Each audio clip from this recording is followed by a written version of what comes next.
iyo ndi free station ya Chimwendo Banda iyo yategedwayo ono ogulitsa balibewo Chimwendo Banda free station yake yategedwa ndi inukoyo ogulitsa mafuta balibe mukhaula mona nyekwe ulendo kende nduno nyekwe bajifyente 1 feet. Good morning.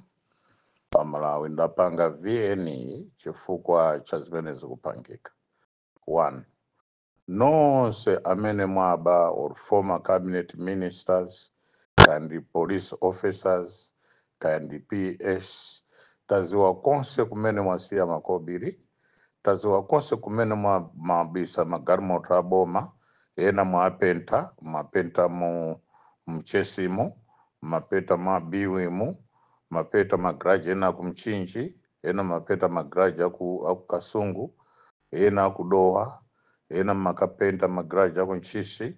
Zose zotaziwa, magalimoto akitaziwa, macheses number taziwa. Zina zapita Mzambia, zina zapita Mtete umu, zina mabisa Mdeza, zina mabisa Mdoa umu, kukarangati galimoto za boma. Zonse zichataziziwa. Chiri chonse ndrama zimene mwatenga china chiri chonse tachiziwa. Manyumba amene mwamangira ma girlfriends, manyumba amene mwapangao, zose ena ena mwasakidwaso ndino ma MPs konse kumene mutengedwa, mumangidwa,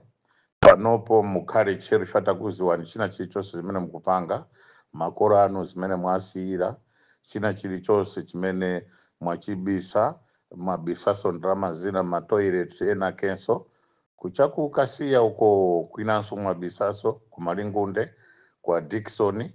mwabisa mene mucha, mwabisa magalimoto, mwabisa ndrama zambiri, inu amene muli ma MPs zonse, mwabisa mumveramu, mwabisa mnanjirimu, mwabisa ndrama, zina makwirira ma office, zina makakwirira kumanda, zonse taziziwa, andi panopo tukukupasani 3 days, kuti zosezo mbwerese, or 1 week, let me say 1 week. If you don't come by 1 week, mumangidwa kopya, kumangidwa kuja kwa kuti, we are warning the judges of the High Court, we are warning the judiciary not to intervene, not to interfere with the cleaning up, all the messes that they have caused, they have done to chita clean up. Nde nonse kumene muri, tufuna kuti chuma chani chose chibwerere. Amene mwasakidwa mu parliament, amene mnani ngati former cabinet ministers, muziwa kuti konse kumene mwayika ku Dubai, kaya kuti, zose we are cleaning it up. And this is very serious. My officers are police, amene mnali involved, no seno, we are cleaning it up. And we have started. Only that you don't know, our team has been deployed and it's all over. Tukukupasani panopo bwezani chuma chose today and Monday or Wednesday next week or Friday next week. Bweresani simumangidwa ngati mukubweresa kuboma. Kuma ngati simubweresa ndikuti muzo yururoti. Salima Sugar amene tamziwa kale wino wakeso amene amatenga ndrama kumapangira makampeni wino wake, takuziwa tikumanga and tukumanga yuroti ni che chifukwa enano uri create ndende zija zakuti you never know where you'll be. To resuscitate ndende japa chirumba chaku Nsanje ijari pa uje ni jari surrounded ndingona, resuscitate Mikuyu, not because we want it to be funny, but we want to bring back all the wealth that you have stolen. We will not spare you. This is the time. Bring back, you'll be free. If you don't bring back, ndekuti iweyo you attract arrest, and arrest yake ikaracha bekwambiri. And amene nose mapanga chinyengo kama presiding officers, kama randrama, kandinwa DC, kandidani, be ready. You'll all be taken to task. You'll all be questioned, and we are there for you. We need to help Professor Peter Mutharika to develop this country. And to develop this country, we should be on the ground now. We can't wait for anything or whatever that is there. Whether he is thinking kuti kaichani tufuna tumtandize Professor Arthur Peter Mutharika, the greatest now to run the government, as he is preparing to be sworn in. And no say kumene muri water board yanilongwe, water board ya Blantyre, Southern Region Water Board, Northern Region Water Board, Central Region Water Board, no se mkonzekani chifukwa mukumangidwa akuluakulu chifukwa mwaba ndrama zambiri zakuti konzere za madollars zimene madonors amatipasa inuyo kumatenga kumaika nthumba matumiza nanu ku China kuti, and fraudulent activities zimene mwapanga ma embassies monse tukupasani 14 days to recall all amene matumiza mwa chinyengo, all the defense imene mapanga mwa chinyengo, kaya ndi ndani ma ministries, kaya ndi ndani kaya ndi oziwa malamulo, kaya ndi judge amene analiso part of it. Tukukuchitani kuti ma judges will spare you because we don't want to destroy judiciary. No, we don't want the judiciary to be involved, but to watch and agree with us about all these activities that are happening. We wanted to give mercy, we wanted to give understanding kuti samangane kom ino kuba trillions, trillions, 4 trillion kwacha kuba 4 to 5 trillion kuba ndemufuna kuti siku lino tufuna timange Malawi to be Singapore of Africa, tufuna timange interchange Blantyre muno, interchange kumzuzu so kareso interchange muzomba mutiona how we can do also interchange, tufuna Blantyre mkari interchange imetina isia ija ya pa Shoprite ija, tufuna Blantyre mkari nyumba ya 40 upstairs kupita mwamba 40 kutaiziziwika town ya Blantyre tukusesa mose muji koma choyamba tibweze 5 trillion imene yabedwa in cash and billions of dollars imene abai zonse tufuna tisese and tukuzi wani nonse amene mapanga izi especially kusalima sugar kundubwereza chwapati zifukwa zimene ndubwerezera kusalima sugar. Energy, Minister of Energy, Minister of Natural Resources, Minister of Agriculture, nonse amene mnalipo nonse kuyambira PSC kayanda sector operations directors mkupita nonse mbweze chumacho ku energy nonse bwezani chumacho marepo program yose jamnaidia yose jabwezani kumakra zose zijabwezani mera bwezani mamanga manyumba ose tilanda zose zotigulitsa tipanga auction kuti zibwerere chuma tibweze kwa anthu osauka marayi muno fa anthu osauka nthawi yakwana mwadiyera masuku kwambiri then nonse kumene muliko muziwe kuti nthawi yakwana. Amalawi tikupanga izi osatifa chakuti uchita revenge ayi koma tufuna tibweze ngongole ngati abweza ndalama za mwamtendere ngati aonesa zonse zimene achiri mwamtendere there's no need for us to arrest them. Koma ngati iwo akubisa ndalamazo akubisa chilungamo ndiye kuti pamene popo ayi panopo ndikunena pa all over ndatumiza timu yanga with my personal resources imene yapita kuti chabwino ndisauke ndine koma tumthandize Professor Peter Mutharika because he has not yet started governing, is organizing programs of wealth creation, programs of free education, secondary education programs, of university fees available to everybody, and food vouchers to be prepared, to funa malonzi, azmai, malonzi, anyamata. So says Peter Professor now is organizing. This is why he has taken time, a little bit of time, to actually sort of line out his vision. Koma ine ndikufuna kuti ndikuchenjeze now use all whatever resources that I have.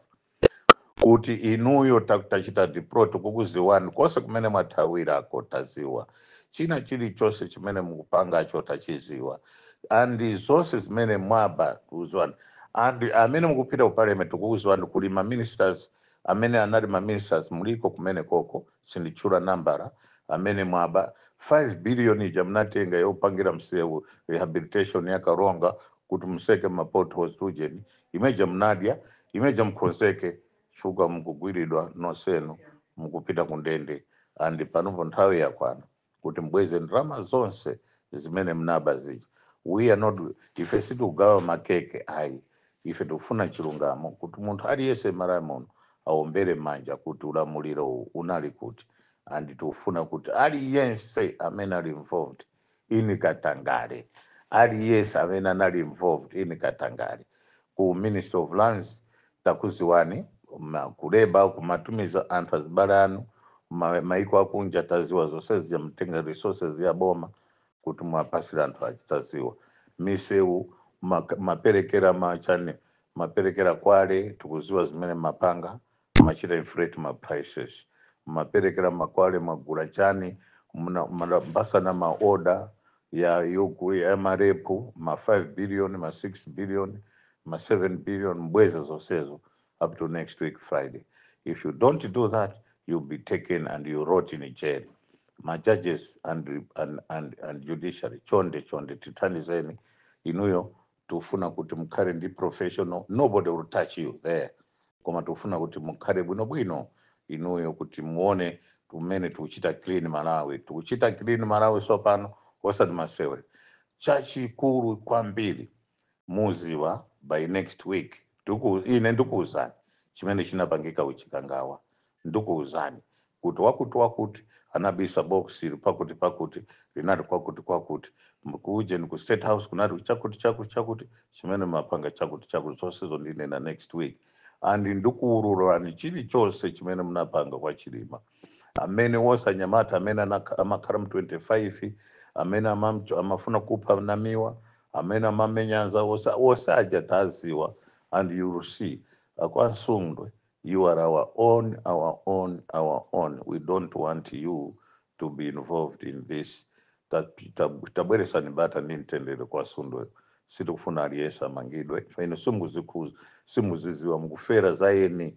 inuyo palibe chimena kuupa sana anthu aba ndrama kwambiri ndetufuna ndrama zose zibwerere amanga manyumba inuyo sitingalimbane nanu ya ndino amarawa anzatu inuyo tungo ndichikondi chabe kuti tukupuziseni kuti kukhala ndichoncho amakuyuzani mwakuti koma ndramazo aba mwakuti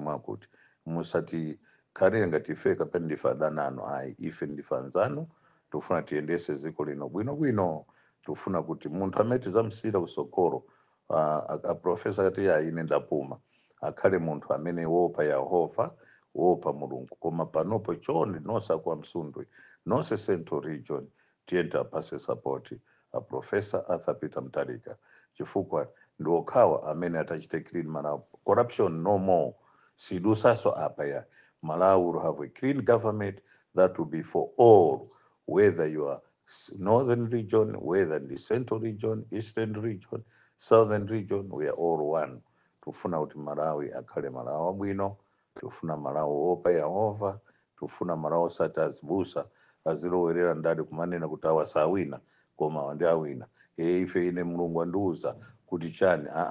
Mulungu si Moses, Mulungu si James, Mulungu palibe amene anamuona pa dziko lapansi. Even Moses anangoona kumbuyo kwa Yehova and Moses sanapitireso moyo wake chifukwa kaona Mulungu ndio wapita ndema wa Mulungu voice Mulungu wina asachite misinterpret. This is now time for the Holy Spirit imene ilipa ife pano ndithokoze timu imene mwapita mwavomera ena mkuiza ma resources anu kuti kupita maboda mose mukukhala ngati anthu amba koma mkuona china chilichonse chimene chopangika not only borders, all places surrounding our neighboring countries, you are there and tiye tigwire ntchito muncheumu mugwire ntchito kuchoka uko mpaka uzafika hapa pa Ujeni apo kuchoka pa Ujeni pa Mlangeni apo pose pachitani cover mpaka pa boda yate pa Ujeni apo pa border post apo muchite cover mpaka pa Ujeni pa Sangano apo ena muchite cover kuchoka Dedza mose mucha muchite cover anyamata amene takutumani muchite cover mose mucha ena pite chakutete Dedza chakutete ucha muchite cover ena chakumalingunde uko kuliso boda kumene kucha ina kupita paka kumchinji mose mucha muchite paka Kasungu bajenda pajalipo kale tatuma kale anthu ambiri ali pamene paja kuyang'anira chilichonse angolemba chilichonse mechuchita ndikuziwa kumene kulowera then kuli ndasi chakumzimba uko kurumpi uko kuhewe uko chonde ino china ndani amuhango tachita nikumene koko tapangani bwino tapangani kumene koko chonde tapangani ya koseko pitani koseko then mpite chisenga wakuchitipa uyo kose kuja paka chimboda ya Tunduma ichi chifuka kwa pita so magalimoto 7 amene atulukira kumene kuchi ndiye kose kuja tichite cover deno tibwereso kuli mbuli kumachinga uko kwa chitaso kwa pita anthu kumlanje kuli mbuli kwa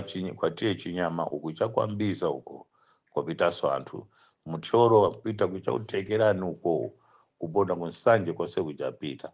anyamata gwirani ntchito awawo watu apezi ma airport imu tatumiza anthu amene ndi ordinary osaziwika akhala ngati kapeneka munthu wamba tayika kale moti zana tinaona ena kukwera ndege akuchokapo koma taziwa kumene akupita taziwa kumene ali taziwa uje na hotela imene akukhala zonse taziziwa nde panopo nonse takupasana up to Friday next week bweresane ndrama kuboma zimene mwaba apo b timanga azigogo anu zina mwaika kumamizi kwanu kwa azigogo anu timanga meja paka ino mbwerere kuti tikuoneni kuti mpereke ndrama mkapereka ndrama zonse no arrest chifatuziwa kuti ndrama mwabweza zabwerera kuboma but if you don't give that money then you will face arrest nyumba zimene mwamanga chakuchiteze kuzosezija ndrama zimene mwabisa pasi pa nyumba pacha tuziziwa mafamu amene mwagula kumchinji china chilichonse mulilongwemo ena mnali ma former members of parliament ena mnali ma ministers amene mwagula zinthu zoopsa pamene sizinayenera kuti mugule kubera Malawi ma contract wonse amene mnapasa nacho will be reviewed and any payment that was given to you and properties that you have built out of that the proceeds ija yobera iji oseja will be recovered and mawawa nditulusasoviye nina mawa yosonyeza kuti ena abweza ena kubwerera ena afuna abweze ndrama koma amene mkuti mukukachwa umantima mashopo ose pa city mall ka kuti ka gateway mall ka city center kind old town kind kuti amene muli nawo amene mapasana kuti muziba ndrama makhala ngati muchita exchange ma dollars ma secretaries osezo taziziwa tikukuziwani tikuziwa each and every person involved chonde ndi signal imene tikupereka kwa ino kuti amene atabweze ndrama zonsezo within 7 days amene ali free koma amene sabweza within 7 days we need all the money 2 billion imene naisiya Professor Thapita Mutharika kuchoka mboma amene ayamba kutenga onse tikuwaziwa magavana amene anali involved ku Reserve Bank and all operations zonse zimene munatenga ndrama ku treasury zonse zimene munatenga ndrama ku accountant general zonse zimene munatenga tikuziziwa china chilichonse and tikuziwa kumene munayika tikuziwa nyumba zimene munamanga 7 days you are given now within 7 days give it back all manyumba wonse list them give us a list mapereka zazi ku ame mapereka maoda simakapereka oda kumarandira ndrama ena mnali ma MPs amene munakapereka zonse zija mubweze forthwith tofuna kuti musakhale chipongwe Malawi muno chakuti anthu ayambe kuyambana chifukwa chakuba ayi koma titikonde dziko lathu ine ndi pempho Central Region, Northern Region, Southern Region and Eastern Region we are all one and we are all under one government that is the incoming government of Professor Arthur Peter Mutharika, a government of love, a government of unity, a government of nation building. That is the government with a purpose of helping the helpless, the poor, and the poorest in our society. Good morning.